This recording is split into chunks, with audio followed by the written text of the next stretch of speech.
I would say just to anyone, literally do it. It was the best decision I've ever made in my whole life. And like, if you're worried about it and you're thinking, oh, what if it doesn't work out? Like, as you said on previous episodes, you can always come home. Yeah. You can literally just come home. If you don't like it, there's no shame in it, but you probably won't because you'll probably love it. Welcome to the Costa Property Podcast, the podcast that turns your dreams of owning a piece of paradise on the Costa del Sol into reality. I'm Warner Laurie, and I'm joined by my co-host and wife, Sandra Laurie. Join us as we embark on navigating the ins and outs of real estate and relocation to this beautiful region.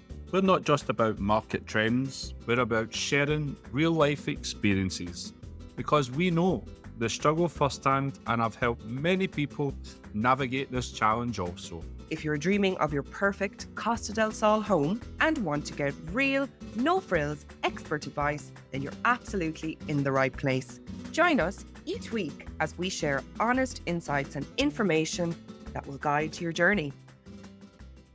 A recent survey revealed that Spain ranks among the top 5 countries globally for remote workers and entrepreneurs seeking a new place to call home. Surprising? Well, definitely not. Whether you see yourself working from a trendy cafe bar in Madrid or a beachside villa on the Costa del Sol, Spain really has the perfect blend of work and fun. But the big question is, how do you stay productive and maintain your routine with all the sunshine, attraction, distractions, and lures of the beach? And what happens when family and friends decide to visit your sunny paradise? In today's episode, we'll share essential tips and strategies for making the most of your move to Spain while keeping your work and personal life well on track. We are really excited to interview Katie, who has been working and traveling with her business since 2022 and made the permanent move to the sunshine of Portugal.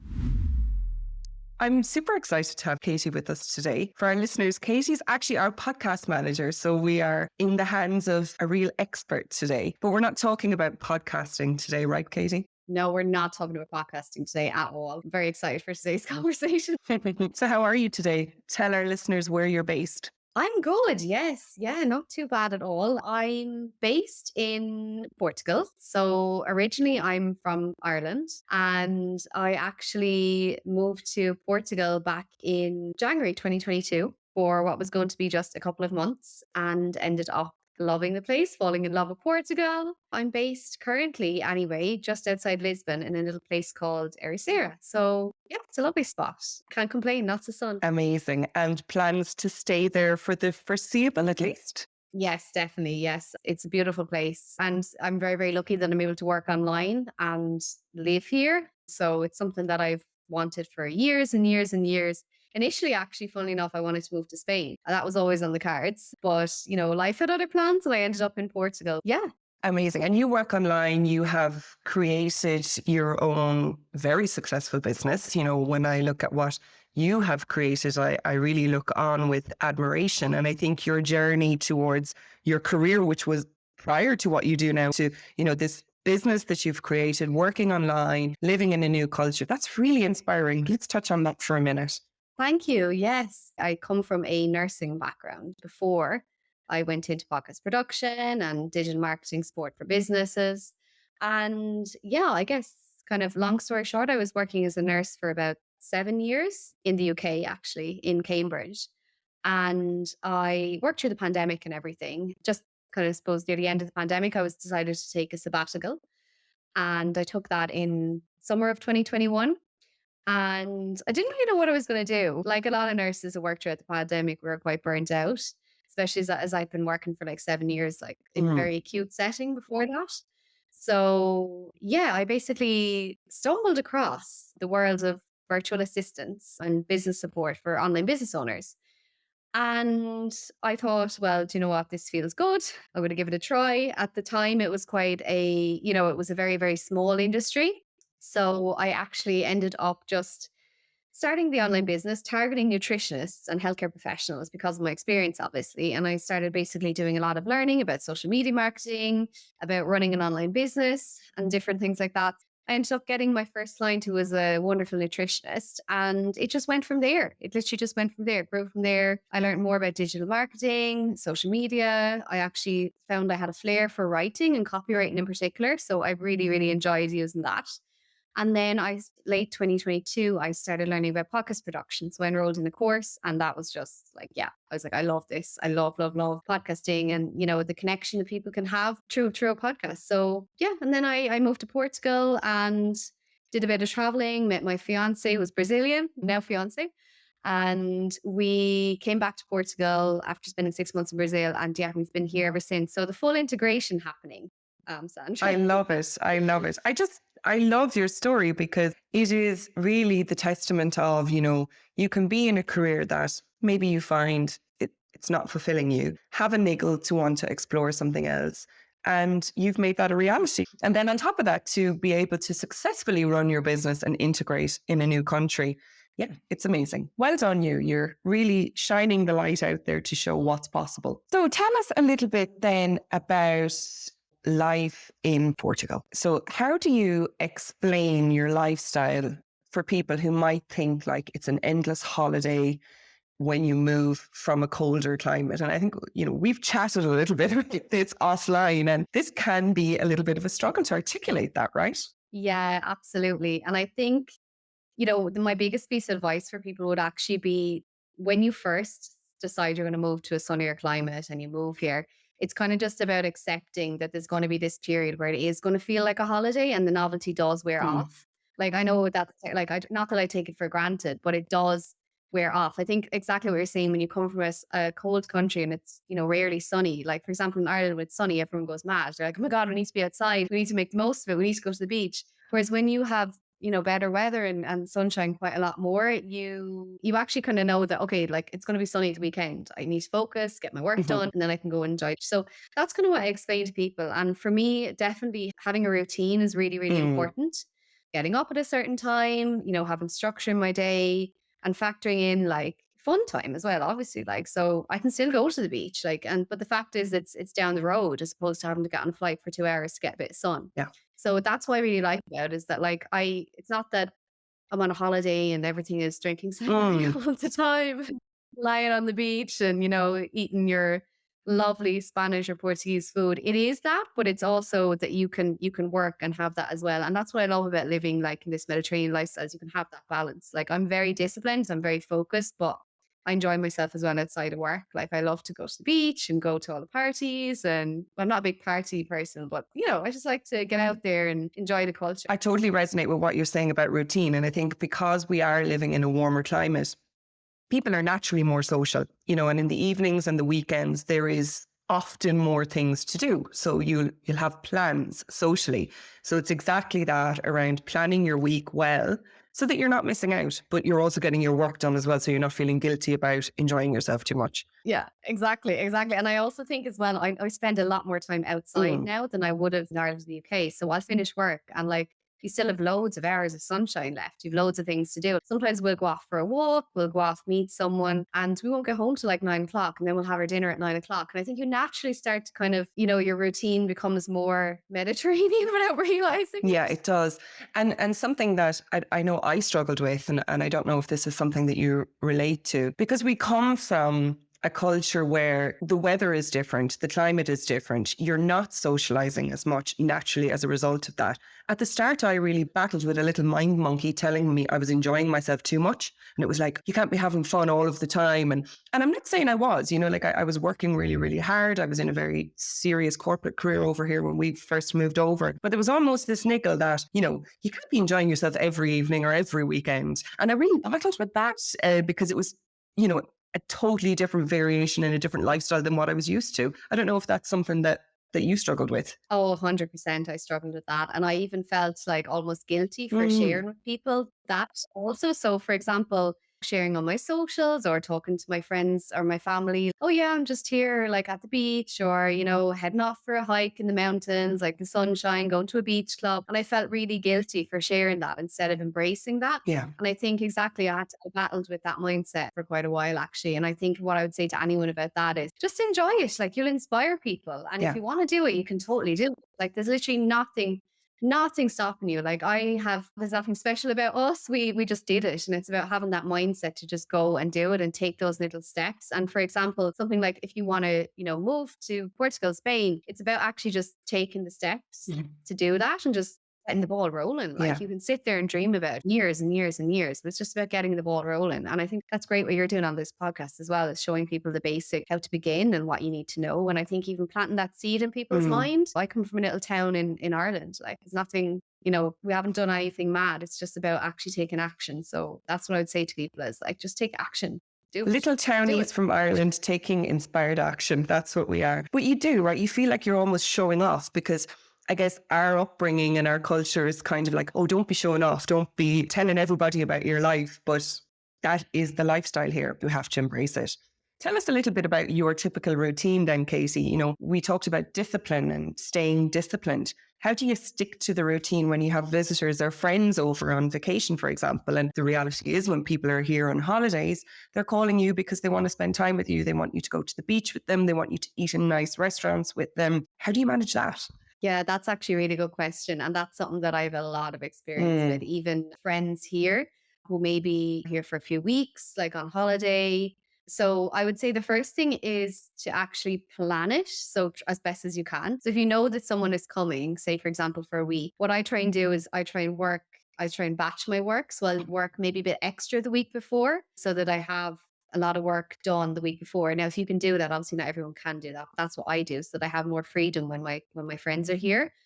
That would be the first thing, is to try to maybe batch some work in advance. The second thing would be to communicate with the people that you are going to be working. So I think that's really important, because they think sometimes, oh, like you're off, we're on holidays, everything's going to be great. So I'd say communicate with them that you are going to be working and let them know, okay, I'm working until this hour. So we, after that, we can go to the beach, we can do this.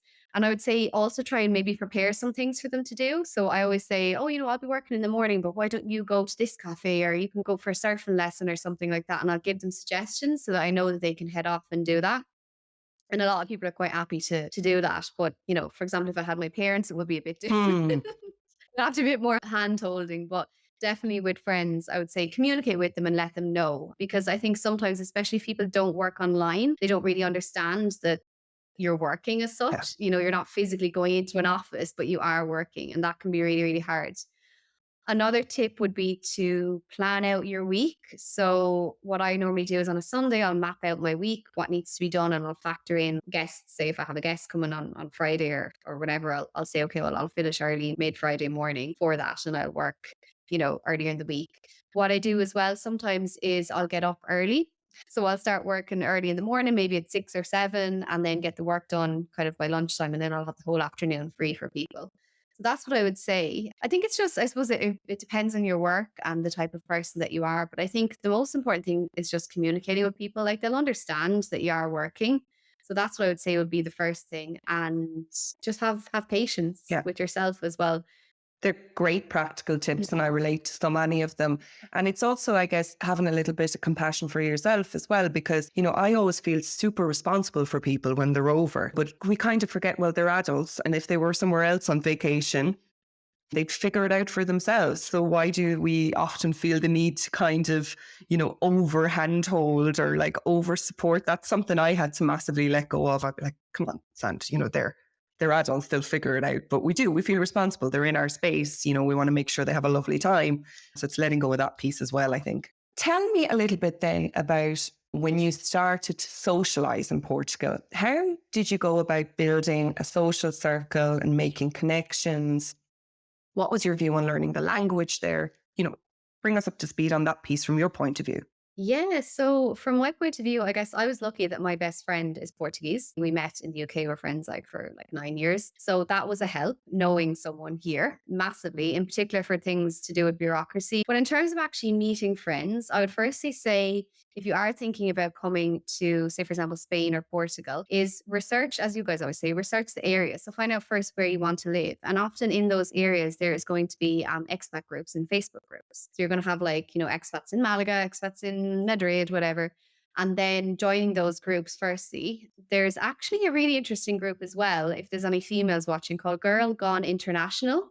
They have Girl Gone International Porto, Madrid, Barcelona, Malaga. You guys also have Costa Women, right? So those types of communities are really, really important. We have expats in Ericeira here where I'm based.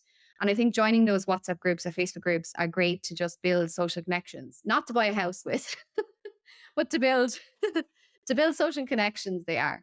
And so that's what I'd say is join those groups, get a feel for who's about. And if they post any events or stuff, try and go to those events. See if you connect with someone. And if you do, just offer to literally just get their number and say, let's meet for a coffee. I think that's a great way to meet people, is just go for a coffee with them. Make that effort to put yourself out there and meet people. I do think you really have to, I'm not going to sugarcoat it. You have to make the effort. Like, friends are not just going to land in your lap when you move abroad. So you have to make the effort to meet people. So that's what I would say. Also, co-working spaces, if you work online, they can be great to meet people. I go there maybe once every 2 weeks. I find it's hard to focus there sometimes, but to meet people, it's great. With regards to the language, I'm not going to lie, you do really need to learn the language, but don't let it put you off in the beginning, because there's obviously loads of expats. You can get by without the language initially, but like, I do recommend, at least if you are coming somewhere, start learning it. Start learning the basics. Just, I think it's nice and respectful to be able to at least say, obrigada, like, order maybe a coffee or something. Those little basics, I think, is really important. But like in Spain, learning the language is important. And if you come with time, like, don't put yourself under pressure. Just start learning and it will come with time. I don't know what you think, Sandra, but the language, I think, is important, right? Yeah, I totally agree with that, Katie. And I think from the perspective of it's just polite, we are moving to a new country where they don't speak the language. If the shoe was on the other foot and people were coming to our country and not speaking our language, we would be very quick to pass judgment on it. So I think just from a perspective of being polite and courteous, and what I've learned here from my perspective with Spanish, I speak Spanish, I don't speak it perfectly, but it doesn't stop me trying. So you just have to be prepared to try. And when they see you trying, they are so quick to help you and support you in reverse, because they see that you're making an effort, and it will just make your transition to different situations, particularly maybe where you need to use paperwork or you might need to go to the doctors or things like that. It just makes your experience so much easier. So it's just about trying when it comes to the language. And I think as well, letting go, what you touched on there was really important, was actually letting go of the perfectionism. I really struggled with that. I wanted to sound like I was from Portugal, like, what the hell? But I definitely think you can learn it, have patience, and try and meet people that are like locals. For example, I have a lot of Portuguese friends, whereas there's people here who have no Portuguese friends. And I think it's important to actually integrate, because you really get to see what the culture is like, the reality of it. And yeah, they're amazing. Learning a language is the best way, I think, of really getting to know a culture, because you'd only scratch the surface if you're not able to have those conversations and go to those places where you meet Mrs. Maria in the middle of nowhere, all of it. Yeah, absolutely. You need to immerse yourself. You need to be prepared to try different things. Otherwise, you're just going to have the same experience that you had back home with just a different climate. And it's not really worth it. But you touched on a fun fact there about, wanting to sound native. The reality is we're never going to sound native. My son moved here when he was 4. He's completely fluent. He's bilingual. He goes to Spanish school and he still speaks Spanish with an Irish accent. And it's accepted. Do you know what I mean? It's just how he speaks. So sometimes we put these false expectations, these unnecessary expectations on ourselves, trying to be the best or be different. When it comes to language, it's really just about letting go, just jumping in, or go and have a couple of glasses of wine and then try to speak it, because you'll be super relaxed and you'll feel great about yourself. I always turn fluent after a couple of glasses of wine. I sound fabulous. We do, right? Amazing. So look, let's kind of just talk about some of the pitfalls to avoid when you are integrating into a new country and you're planning to make it your home. What would be your tips? Yes. So I think, this is a huge, huge, huge area, right? There's so many things, but I think the first thing would be, and what I wish I did differently, was actually get help with the paperwork. The bureaucracy is different. So exactly what you mentioned in one of the episodes, you have to go in with an open mind. It's not the same as it is in Ireland, Sweden, Denmark, UK. It's totally different. And that's okay. That's how it is here. It's normal. That's how it is. So you just have to go in with an open mind. I think if you don't speak the language, which I didn't have a lot of Portuguese when I first arrived here, made it a lot trickier, because when you go to these appointments, you have to take a ticket, you have to you don't understand how it works. So it's much easier, I would say, just upfront. Get some help if you need these numbers, your NAE number, get help. I would 100% recommend that as the most important thing. You don't have to worry then about if you're doing it right, if you're doing it wrong. You don't have to worry about, someone speaking to you in Spanish, you don't know what they're saying, and it's a stressful situation that you can avoid. I meet expats here and they say, oh, I don't know, like I went to the cartorio and they couldn't tell me this. And I always just say, just go get help. Like it's not that expensive. Just go get help. Totally agree. Don't be a hero about it, right? Again, if the shoe was on the other foot and people were coming into our home country, we would not ever judge somebody for asking for help with appointments until they understand how processes work.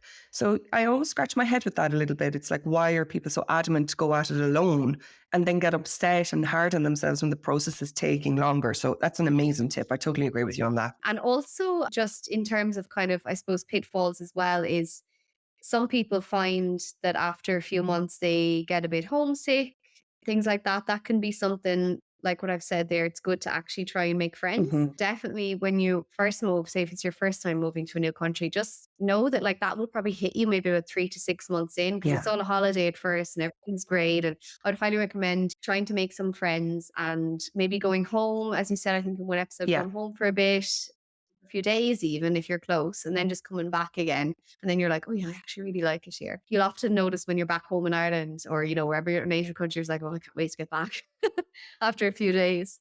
So I'd highly recommend just, giving yourself a bit of patience with that. It's an amazing thing that you're doing. It's a really brave thing that you're doing I know it sounds like whoa, but you literally are following your dream. But don't feel guilty if you do feel a bit of homesick, because it is normal. And just, as I said, maybe go home for a bit, or take some time to just let it pass, because it will pass. 100% it will pass. Because as I said, the novelty does wear off. I'm not gonna lie. Try, if you do come here as well, to like maybe take a bit of time off work if you're working online, to let yourself have that holiday vibe. Get to know the area.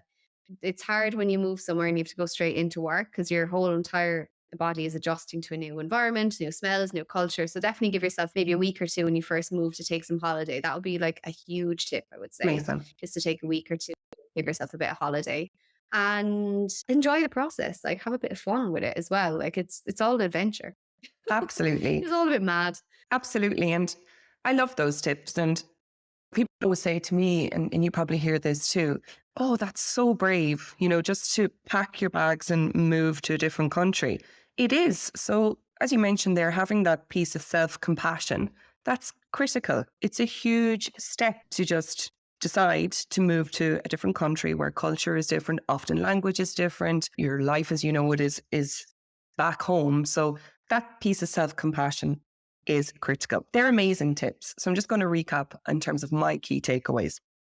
Get help. Don't go it alone, especially when it comes to paperwork and getting your residency documents and everything set up correctly in the beginning. Get help. There's no shame in that. Make friends, be kind to yourself. If you get homesick, if you do experience some homesickness, try and book a few days and go back home just to reconnect with potentially what's causing you to feel that way.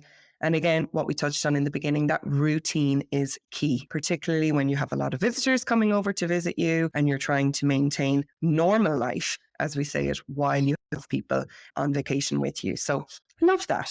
Amazing takeaways. Thank you, Katie, for sharing all your pearls of wisdom. It's been fantastic to chat with you today. You're welcome. And honestly, I would say just to anyone, literally do it. It was the best decision I've ever made in my whole life, was to literally just do this. And like, if you're worried about it and you're thinking, oh, what if it doesn't work out? Like, as you said on previous episodes, you can always come home. Yeah. You can literally just come home. If you don't like it, there's no shame in it, but you probably won't, because you'll probably love it. Like, honestly, it's like the Mediterranean lifestyle. Like, it's just great. I feel healthier. Yeah. Like, honestly, I feel healthier living here. There's just something about the outdoor 100%. lifestyle and food and everything. So just honestly do it. I've no doubt that anyone who does move here, if you really embrace it, and exactly what you said in regards to bureaucracy, just get help and enjoy the process. Absolutely. I don't think I've ever met anyone in all my years living here that when they have gone all in and committed to making this their new life, I have never met anybody that's regretted it, because the benefits and the pros far outweigh any little speed bumps or challenges that you may experience as you start to integrate. I think as well, I just want to mention, if you have enjoyed listening to this episode and you've loved Katie's tips and her wisdom and hearing about her own journey, do also tune in to our episode with the wonderful Mr. Jamie Rose, who also talks about integrating and moving to Spain alone in your 30s, because he also has some really fabulous tips that only, I think, enhance what we've been discussing on this episode. Thank you so much, Katie, and thank you for your time. Thank you, Sandra. It's been amazing. I'm going to go off now and have my sangria. Do. Cheers.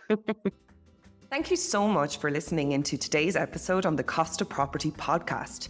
Another fantastic episode learning about the highs and lows of relocating to the Costa del Sol from real people who have been through the journey themselves, and of course our wonderful experts. If you have been enjoying the show so far, remember to hit subscribe to the podcast and leave a rating or review. We absolutely love hearing your thoughts. Please send any questions that you would like us to answer on the show to warner@wlcostaproperties.net. Or you can pop us a message on our socials, which are in the show notes. Remember, you can also visit the website www.wlcostaproperties.net. See you on the next episode, and bye for now. Bye-bye.